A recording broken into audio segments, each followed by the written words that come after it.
brought to you by KR Mangalam University. We provide you the platform to turn your dreams into reality. Give wings to your aspirations with KR Mangalam University. तो आदाब, नमस्कार, good evening, सत श्री अकाल। एक बार फिर आप तमाम लोगों का स्वागत है क्राइम तक की कहानी के इस एपिसोड में। उम्मीद है पूरी फैमिली अच्छी होगी, अपना और अपनों का ख्याल रख रही होगी। इंसानी दिमाग और लालच, इन दोनों की कोई इंतहा नहीं। इंसानी दिमाग बेहद खतरनाक, अच्छे काम में लगाए तो अच्छा और बुरे काम में लगाए तो पता नहीं कहाँ तक पहुँचे। 6 लोग दुबई से दिल्ली के लिए फ्लाइट पकड़ते हैं। ये 6 लोग एक साथ एक दूसरे को जानते थे, लेकिन 2 अलग अलग फ्लाइट पकड़ते हैं। 4 दुबई से सीधे मुंबई के लिए फ़्लाइट पकड़ते हैं और 2 दुबई से सीधे दिल्ली के लिए। जो 4 लोग दुबई से दिल्ली बल्कि मुंबई के लिए फ़्लाइट पकड़ते हैं, उनके नाम थे मुतालिब, अज़हरुद्दीन, शान आलम और जुल्फ़िकार अली। इन चारों को दुबई से मुंबई उतरना था। तारीख़ थी 23 मई और दोपहर की फ़्लाइट थी। ये चारों वक्त पर मुंबई उतर जाते हैं, लैंड कर जाते हैं। दुबई से मुंबई की फ़्लाइट लगभग 2 घंटे के आसपास की। उसी दिन 23 मई को ही 2 और लोग दुबई से दिल्ली के लिए फ़्लाइट पकड़ते हैं। इन दोनों के नाम थे मोहम्मद नावेद और जाहिद अली। अब 6 लोग दुबई से इंडिया पहुंचे, 4 मुंबई और 2 दिल्ली। अब जो मुंबई से दिल्ली पहुंचे, मतलब जो दुबई से मुंबई पहुंचे, उन्होंने मुंबई से दिल्ली के लिए फ़्लाइट पकड़ी। जो 4 लोग थे, और जो दिल्ली आए वो डायरेक्ट दिल्ली उतर गए। लेकिन दुबई से दिल्ली वालों ने फ़्लाइट इस तरीके से पकड़ा था कि जो उनके 4 साथी मुंबई पहुंचेंगे, जब वो मुंबई से दिल्ली पहुंचेंगे तो लगभग टाइमिंग एक होगी, 1 घंटे का फ़र्क होगा। तो खैर 6 के 6 अब इंडिया लैंड कर चुके हैं। जो 4 लोग मुंबई में उतरे थे, उन्होंने दूसरी फ़्लाइट पकड़ी वहाँ से दिल्ली की, और दिल्ली वाले दिल्ली एयरपोर्ट पर इंतज़ार कर रहे हैं। अब मुंबई वाले भी दिल्ली पहुँच गए, 6 के 6 इकट्ठा हो गए। 6 के 6 अब एयरपोर्ट से बाहर आते हैं। पहले से इन्होंने एक टैक्सी बुक कर रखी थी और इन्हें अब दिल्ली से रामपुर जाना था। दिल्ली से रामपुर लगभग आप मान के चलिए 200 किलोमीटर। तो अब ड्राइवर इनका इंतज़ार कर रहा था। ड्राइवर का नाम जुल्फ़िकार। 6 के 6 उसकी गाड़ी में बैठ गए और आर्टिगा कार थी। 6 के 6 अब वहाँ से निकलते हैं और रामपुर के लिए रवाना हो जाते हैं। अब जब ये रामपुर के लिए रवाना होते हैं तो रास्ते में एक मुरादाबाद के करीब एक टोल प्लाज़ा पड़ता है जो अब बंद हो गया है, लेकिन रास्ता वैसे ही उसी से आपको गुजर कर जाना पड़ता है। तो वहाँ पे थोड़ी सी गाड़ी की रफ्तार स्लो हो जाती है। तो उसी मुरादाबाद के बंद पड़े टोल प्लाज़ा के जैसे ही ये गाड़ी क्रॉस करने वाली होती है, आर्टिगा, उनके सामने 2 और गाड़ी खड़ी होती है, एक तरह से रास्ता रोककर। उसमें से एक थी बोलेरो और दूसरी थी स्विफ्ट डिज़ायर। अब वो 2 गाड़ी इस आर्टिगा कार का रास्ता रोक लेते हैं, जिसमें 6 लोग वो बैठे हैं जो दुबई से आए, और साथ में उनका 7वां ड्राइवर जुल्फ़िकार। बोलेरो और स्विफ्ट कार से 3-4 लोग उतरते हैं और कहते हैं कि हम कस्टम से हैं, आपकी तलाशी लेनी है, आपके सामान की तलाशी लेनी, आप हमारे साथ गाड़ी में बैठ जाइए। ये 6 के 6 घबरा जाते हैं। उनके पास पिस्टल भी था। उन्होंने कहा हमारे पास सरकारी पिस्टल भी है। अब डर की वजह से 6 के 6 दोनों गाड़ियों में, बोलेरो में और स्विफ्ट डिज़ायर में बिठा दिया जाते हैं, और साथ में ड्राइवर को भी बिठा दिया जाता है। तो 7 लोग अब 2 गाड़ी में, और उनकी आर्टिगा वहीं साइड में खड़ी कर दी जाती है और अब ये वहाँ से निकल पड़ते हैं। अब ये 6 लोग परेशान हैं। ड्राइवर तो चलो बेचारा यहीं से था कि ये कस्टम वाले आ गए हैं, पता नहीं क्या होगा। गाड़ी चल रही है। थोड़ी दूर जाने के बाद गाड़ी अचानक हाईवे से कच्चे रास्ते पर घूम जाती है और एक सुनसान जगह पर जाकर गाड़ी रुक जाती है। आसपास में थोड़ा सा जंगल था। गाड़ी रुकती है। 6 के 6 देखते हैं कि ये कहाँ ले आए। इसके बाद उनसे कहा जाता गाड़ी से नीचे उतरो। गाड़ी से जब वो लोग नीचे उतरते हैं तो अचानक वो लोग रिवॉल्वर दिखाकर उनसे कहते हैं कि ये बताओ, तुम में से किस किस के पेट में गोल्ड है, यानी सोना है। ये सुनते ही उन 6 के 6 की हवाइयाँ उड़ जाती हैं। वो कहते हैं आपको गलतफहमी हुई है। कस्टम वाले कहते हैं हमारे पास पूरी इन्फॉर्मेशन है। वो हाथ पैर जोड़ते हैं। कहता नहीं, बताओ किस किस के पेट में। वो कुछ बताते नहीं है। तभी वो कस्टम के अफसर आपस में बात करते हैं कि ये लोग ऐसे तो मानेंगे नहीं। तो हमारी टीम में एक डॉक्टर भी है। चलो इन सब के पेट को चीरते हैं, ऑपरेशन करते हैं, ऑपरेशन करके इनके पेट से गोल्ड निकाल लेंगे। ये सुनकर वो और घबरा गए। अब उधर ड्राइवर बदहवास, अच्छा उन्होंने ड्राइवर को किनारे में छोड़ रखा क्योंकि ड्राइवर उनके लिए वांटेड था ही नहीं, उन्हें पता था ड्राइवर का कोई लेना देना नहीं है। अब इन 6 के पीछे कस्टम वाले सारे लोग पड़े हुए हैं, ड्राइवर अलग है। उसने देखा कि सारे का ध्यान उस तरफ है, ड्राइवर ने मौका देखा और वहाँ से 1 2 3 दौड़ता हुआ भाग गया। इन लोगों ने उसे भागते हुए देखा, फिर कहा जाने दो। ड्राइवर हाँफता काँपता वहाँ से दूर गया। दूर जाने के बाद उसने 112 नंबर पर सीधे पुलिस को कॉल किया। उसने कहा साहब हम अपने कुछ पैसेंजर को लेकर आ रहे थे और ऐसे ऐसे कुछ सरकारी अफसर हैं, उन्होंने कर रखा है और शायद उनके पेट वेट चीरने की बात कर रहे हैं। ये सुनते ही पुलिस हरकत में आई, कंट्रोल रूम तक मैसेज किया। फिर जो सीनियर पुलिस अफसर थे उन्हें भी लगा कि ये क्या बात है, 6 लोग, और अगर कस्टम वाले हैं तो उनके एरिया में बिना इन्फॉर्म किए वे कैसे आए। अब आनंद फानंद में सारी पुलिस की टीम उस लोकेशन पर पहुंचती है। जब लोकेशन पर पहुंचती है तो कस्टम वाले और 6 के 6 वो भी घबरा जाते हैं, लेकिन उन्हें लगता है चलो जान बची, पेट कम से कम अब नहीं कटेगा। पुलिस को देखती है, अब कस्टम वाले गोली चला देते हैं। जवाब में पुलिस भी गोली चलाती है, वो घबरा जाते हैं। इसके बाद कुछ भाग लेते हैं, 2-3 पकड़े जाते हैं। और जब वो पकड़े जाते हैं तब पुलिस वालों को पता चलता है कि ये कस्टम वाले नहीं है, कस्टम के भेष में लुटेरे हैं। 6 की जान बच गई। वो लोग पकड़े गए। अब 6 पुलिस के पास। अब पुलिस वाले उनसे पूछते हैं कि ये बताओ, ये कस्टम वाले हैं नहीं, लेकिन फिर भी तुम लोग घबरा रहे हो, और दूसरा ये कि क्यों तुम्हारे पेट चीरने की बात कर रहे हैं, ऐसा क्या है तुम्हारे पेट में। अब वो सब हवा खराब, पुलिस पूछ रही, कह रहे नहीं साहब ऐसा कुछ नहीं है। पुलिस वालों को लगा कुछ तो गड़बड़ है। उन्होंने कहा तुम्हें हमारे साथ चलना पड़ेगा। अब उन 6 के 6 को थाने ले आया, सीनियर अफसरों के सामने पेश किया गया। सीनियर अफसर को इतना पता था कि कुछ गोल्ड की स्मगलिंग कैसे की जाती है।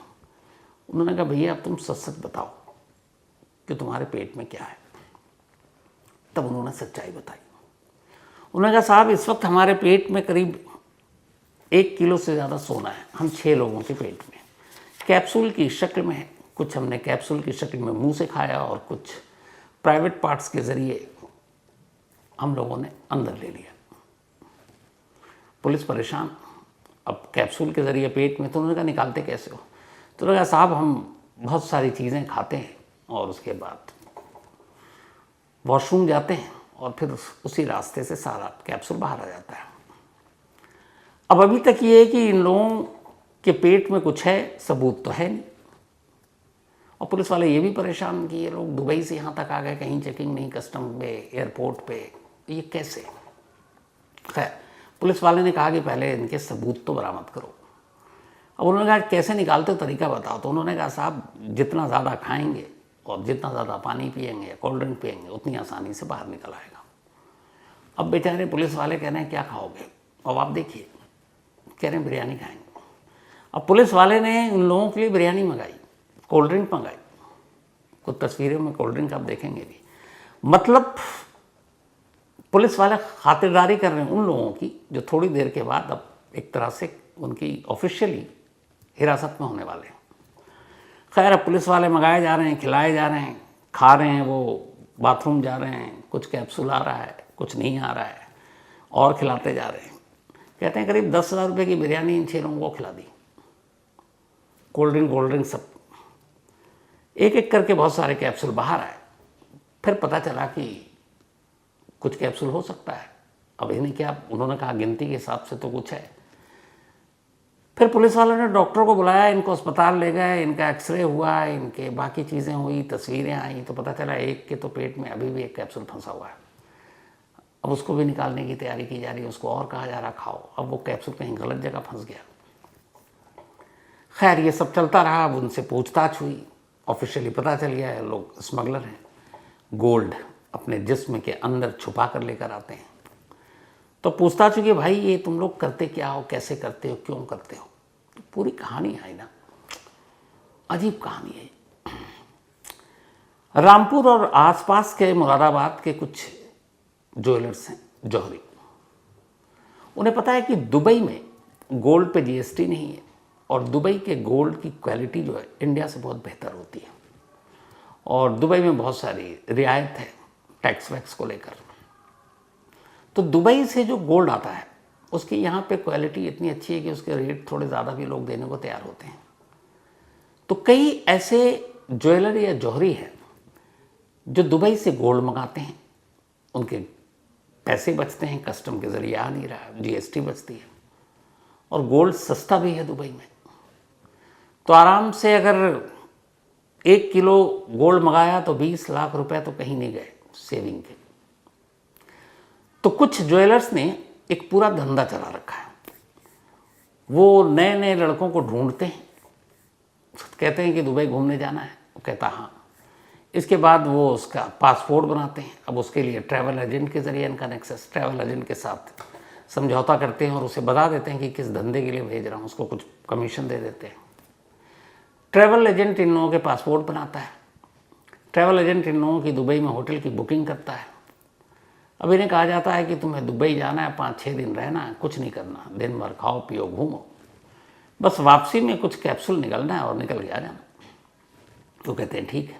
अब कैप्सूल आम कैप्सूल ही है जैसा होता है, थोड़ा सा मोटाई ज़्यादा होता है, लेकिन तो आराम से उसमें एक कैप्सूल में 25-30 ग्राम गोल्ड समा जाता है। और इनमें तो इतने हैं कि हैबिचुअल हो गए हैं ये कैप्सूल निकलने की, मतलब इनके लिए जैसे चॉकलेट और कुछ मिठाई है जिसको निकलना है, गोली है। तो ट्रैवल एजेंट के ज़रिए होटल की बुकिंग हो गई, पासपोर्ट बन गया, वीज़ा मिल गया, कोई मुश्किल होता नहीं है दुबई का। अब वहाँ होटल में जाकर इन्हें बस घूमना फिरना खाना पीना है। उसके बाद तय वक्त पर इनसे कहा जाता है कि अब चलो निकलो, और वहाँ से निकलो। तो फिर वो कैप्सूल निकल लेते हैं। उसके बाद शर्त यही होती है कि तुम जब कैप्सूल निकलोगे उसके बाद तुम कुछ खाओगे पियोगे नहीं जब तक अपने मकाम मंजिल तक नहीं पहुँच जाओगे, क्योंकि अगर कहीं रास्ते में पेट खराब हो गया, बाथरूम जाना पड़ा, तो वो गोल्ड निकल जाएगा। अब इनके लिए बाथरूम भी बड़ा ख़ास होता था इस गैंग के लिए। जो शीट होती है उसके ऊपर जाली लगा दी जाती थी ताकि जो प्राइवेट पार्ट से निकल रहा वो प्लास्टिक के छोटे छोटे पॉलीथीन में, तो वो सब उसी पर आ जाए और फिर उसमें से निकाल लें। और कैप्सूल जो है वो भी सेफ रहे, कमबोर्ड में ना गिरे। तो इसीलिए खाते पीते नहीं थे। एक बार कैप्सूल निकला उसके बाद जब तक ये पहुंच नहीं जाए और जब तक वो कैप्सूल बाहर नहीं आ जाए उससे पहले ही खाएंगे उसी खुफिया जगह पर, वरना कहीं नहीं। तो फ्लाइट में भी कुछ खाएंगे पिएंगे नहीं। और इन्हें कहा जाता था 20 से 30 हज़ार रुपये एक ट्रिप के तुम्हें मिलेंगे। तो एक तरह से एक कुरियर बॉय होते थे, तो उनको 20 से 30 हज़ार मिल रहा है, दुबई फ्री में घूमना फिरना, गाड़ी खाना पीना, अच्छा होटल, और क्या चाहिए। महीने में एक ट्रिप लगाया, 20 से 30 हज़ार कमा लिया, घूम भी लिया। तो ऐसे नौजवान लड़कों को ये पकड़ते थे। तो पहला तो हो गया जो ज्वेलर जिसको ये काम कराना है, दूसरा हो गया ट्रैवल एजेंट जिसको सारा इंतज़ाम कराना, और तीसरा कई बार ऐसा होता है कि ये कैप्सूल या ये फिर गोल्ड पेट के किसी हिस्से में फंस जाता। तो कुछ डॉक्टरों के साथ भी इनका नेक्सस था। उस डॉक्टर का काम ये था कि अगर किसी तरीके से नहीं निकल पाए तो फिर पेट का ऑपरेशन करो, चीर के निकालो। कहते हैं कि इसमें कई लड़कों की जान भी चली गई, लेकिन धंधा है, पैसा आ रहा है, तो ये सब चलता रहा। और इस तरीके से फिर जब ये वापस आते तो फिर ये गोल्ड निकल जाता। और 6 के, अगर जैसे ये 6 के गैंग में थे, इन 6 के पास करीब 1.25 किलो सोना था। 1.25 किलो सोना मतलब आप समझ रहे हैं। तो एक ट्रिप में कितना फ़ायदा हो गया। अब सवाल ये था कि ये 4 मुंबई उतरे, 2 दिल्ली उतरे, फिर एयरपोर्ट पे किसी ने कुछ नहीं रोका, रामपुर से आगे निकल गए, मुरादाबाद के पास 2 गाड़ियों में कस्टम अफसर बनकर लोग इन्हें रोकते हैं, वो भी फर्जी लुटेरे। तो कैसे पता चला कि ये गोल्ड लेकर आ रहे हैं। तो जब पुलिस ने तफ्तीश की, पहले तो उस ज्वेलर तक पहुंचा जिसके लिए गोल्ड लेकर आ रहे थे, वो रामपुर का ही एक बंदा निकला, तो शायद जाहिद उसका नाम। तो उसने बताया कि जहाँ से दुबई में इन लोगों को गोल्ड इस कैप्सूल की शक्ल में दिया जाता, वहाँ भी इनके लोग होते हैं। उन्हीं में से एक ने अपने दोस्तों से मुखबिरी कर दी और कहा ये 6 नाम है, 6 लोग हैं, इनके फ़्लाइट नंबर ये है और ये इतने बजे लैंड करेगी और ये दिल्ली से 6 के 6 एक साथ रामपुर के लिए निकलेंगे और इनकी गाड़ी भी है। अब सारी यहाँ खबर मिल गई। अब जो बदमाश थे जिसको मुखबिरी हुई, उन बदमाशों ने कस्टम अफसर बनकर इनको लूटने का प्लान बनाया और वही किया कि अपने साथ गाड़ी मिलेगा। खैर भांडा फूटा और वो 2 पकड़े गए। लेकिन सवाल ये था कि कस्टम से कैसे बच जाते हैं ये लोग। तो पता चला कि जब ये दुबई से गोल्ड लेकर चलते हैं तो वहाँ के एक बाकायदा गेट नंबर तक इनको बताया जाते हैं कि किस गेट नंबर से एंट्री करनी है। उसकी वजह ये है कि इंसानों की तलाशी सिर्फ ली जाती है हाथ से। बैग और लगेज जो जाता है वो आपको मशीन, एक्सरे मशीन से गुजरनी होती है। लेकिन कई बार कुछ शक होता है तो फिर इंसान को भी देखते हैं, वो चेक कर लेते हैं। तो वहाँ सिक्योरिटी जो स्टाफ थे उनके साथ भी इनका नेक्सस था। तो जिस गेट पर उसकी ड्यूटी होती उसी गेट से उस दिन बता दिया जाता है कि आज मैं इस गेट पर इतने नंबर पर हूँ, इसी गेट से तुम्हें आना है। तो वहाँ कोई तलाशी नहीं होती, नाम को होती और चले आते। तो दुबई से ये निकल गए। अब दुबई में गोल्ड वोल्ड ले जाने पर वैसे भी आपको पैसे और ये सब तो लगते नहीं, शायद वहाँ फ्री है। तो वहाँ से ये लेके निकल गए। लेकिन अब अगर बैग में लेके निकलेंगे तो भी वहाँ से छोड़ भी दे तो इंडिया में तो आके पकड़े जाएंगे। तो अब ये है कि जो गोल्ड लेकर आना है वो इंडिया तक नज़र ना आए, तो इसीलिए ये अपने पेट के अंदर डाल लेते हैं अलग अलग तरीके से। तो अब दुबई से निकल गए क्योंकि सिक्योरिटी स्टाफ के साथ मिली भगत है।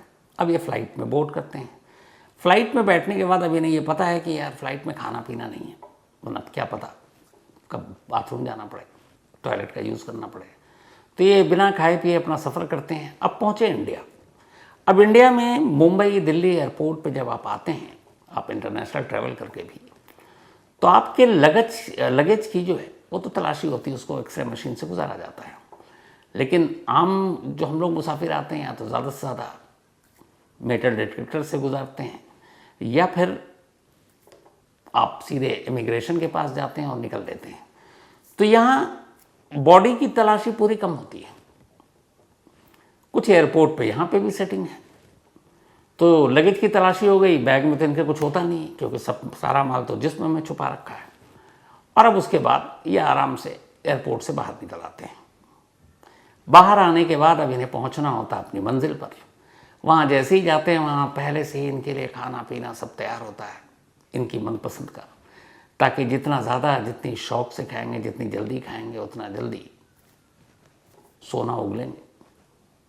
क्या कहें इसको, सोना उगलना ही होगा। तो लेकिन ऐसा कई बार हुआ। एक दिल्ली में 1-2 जगह पर इनके कुछ डॉक्टर, कुछ तो झोला छाप भी है कि मुश्किल आ गई, सब कुछ दे रहे हैं, खाना पीना, पर अटक गया किसी गलत जगह पर, अब बाहर नहीं आ रहा है। तो बाकायदा है कुछ अच्छे डॉक्टरों से तो चलो पेट की सर्जरी कराई, पर इनका डर ये होता है कि कहीं अगर किसी हॉस्पिटल में बड़े या किसी बड़े डॉक्टर के पास भेजा और सर्जरी हुई और गोल्ड निकला तो फिर बात पुलिस तक पहुंच जाएगी। तो इसीलिए अपने उन कुरियर बॉय की जान को ख़तरे में डालकर झोला छाप और बाकी उस तरह के डॉक्टरों के ज़रिए इनके पेट को भी चिरवा देते हैं, सिर्फ चंद ग्राम सोने के लिए। तो इस तरीके से ये सारा खेल चल रहा है। अब इस एक फेक कस्टम अफसर के चक्कर में जब ये पूरा मामला सामने आया तब पता चला है कि इसके पीछे एक पूरा नेक्सस है। बहुत सारे इसमें जो कस्टम के लोग हैं वो भी कुछ मिले हुए हैं। इसके अलावा जो बहुत सारे सुनार के हैं, जौहरी की दुकान वाले हैं, ये इन सारों ने भी गैंग बना रखा है और इन सभी को दुबई के प्योर गोल्ड की ज़रूरत होती है।